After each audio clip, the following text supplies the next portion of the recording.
ফেব্রুয়ারিতে ধরে নিচ্ছি আমরা যে নির্বাচনের তারিখ ঘোষণা হতে যাচ্ছে, রাজনীতির মাঠের পরিবর্তনটা কিরকম আসতে পারে এরপর তারিখ ঘোষণার পর? না, রাজনীতির দেখবে যে অনেক যখন একটা শঙ্কা থেকে মুক্ত হবে দেশ, এটা মানুষই মনে করেন আপনার মধ্যে যদি বিভিন্ন শঙ্কা কাজ করে যে আমি এখন এটিএন যাব কিনা, ঝড় শুরু হয়েছে হবে কিনা, ওই শঙ্কাটা যে পর্যন্ত না কাটবে আপনি তো একটা চিন্তার মধ্যে থাকবেন।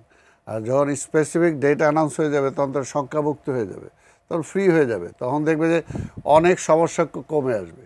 রাষ্ট্রীয় অনেক সমস্যা যেগুলো এখন ফেস করছে এই সরকার, সেগুলো তখন নির্বাচনের ট্রেনে উঠে যাবে সবাই, এবং সবাই তখন টার্গেটই হবে যে নির্বাচনটা কিভাবে আমি জয়লাভ করতে পারি।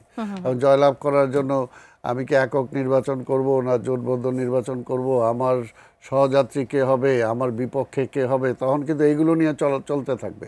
তো কাজে তখন কিন্তু আর অন্য কোনো চিন্তা খুব কমে যাবে। আর দীর্ঘদিন পর যেহেতু প্রায় 3টা নির্বাচন মানুষ ভোট দিতে পারে নাই, তখন আরেকটা নির্বাচনে ভোট দেওয়ার জন্য অপেক্ষা করছে মানুষ, বিশেষ করে নতুন যারা ভোটার হয়েছে গত 10 বছরে একটা ভোটও দিতে পারেনি, কাজে তারা তো উদ্গ্রীব হয়ে বসে আছে।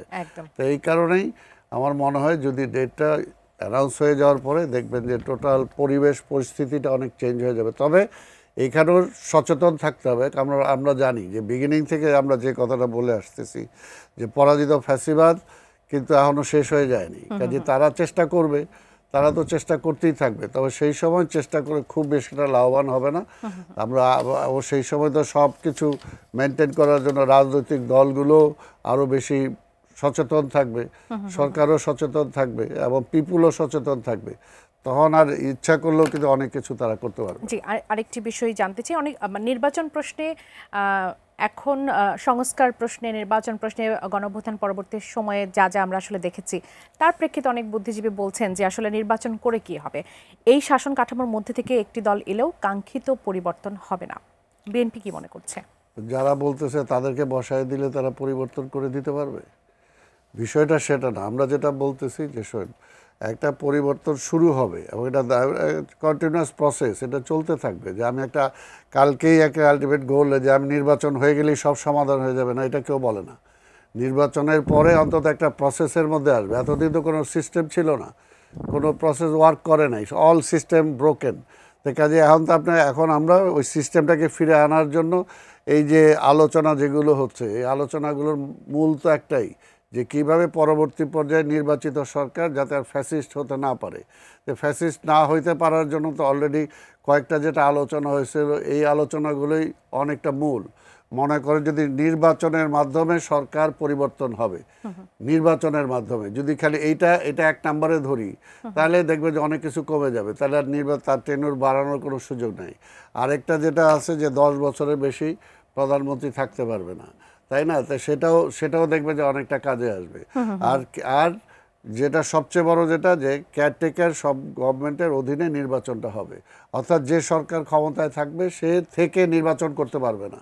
সে থেকে যদি নির্বাচন করতে না পারে তাহলে তার ফ্যাসিস্ট হওয়ার সুযোগ নাই, তাকে তো নির্বাচনে যেতে হবে, জনগণের উপর ডিপেন্ড করতে হবে। আগে যেমন হয়তো জনগণের উপর ডিপেন্ড করতে হতো না, তাই না? প্রতিবেশী রাষ্ট্রের ক্লিয়ারেন্স হয়ে গেলেই সব কিছু হয়ে যেত।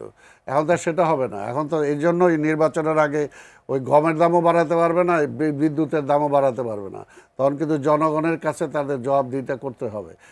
তখন দেখবে যে অনেক পরিবর্তন হয়ে যাবে। যে কারণে এর আগের সরকার যেটা ফ্যাসিস্ট হলো, যখন সে কেয়ারটেকার গভর্নমেন্ট প্রথাটা বাতিল করে দিল, ওই বাতিলের মধ্যেই দিয়ে কিন্তু ফ্যাসিস্ট হয়ে গেল সে, অর্থাৎ ডেমোক্রেটিক প্রসেসটাকেই সে নষ্ট করে দিল। আমরা তো বারবার বলছি যে আজকে যেটা আওয়ামী লীগ বলতেছে পরাজিত ফ্যাসিবাদ, বলতেছে না যে তারা গণতন্ত্রের কথা বলতে চায়, ভোটের কথা বলতে চায়, তাদের অংশগ্রহণের কথা বলতে চায়।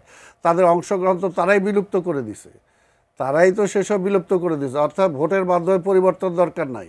সেই সময় শেখ হাসিনা নিজে বলছে জোর করে যে পারলে নামাও, অর্থাৎ তাকে জোর করে নামাও। সে নির্বাচনের মাধ্যমে নামতে চায় না, সে নির্বাচনটাই বিশ্বাস করে না। সে সময় তো সে বলছে তোমরা নির্বাচন চাও না উন্নয়ন চাও, এই সমস্ত কথা বলে তো সে গণতন্ত্রটাকে খেয়ে ফেলছে।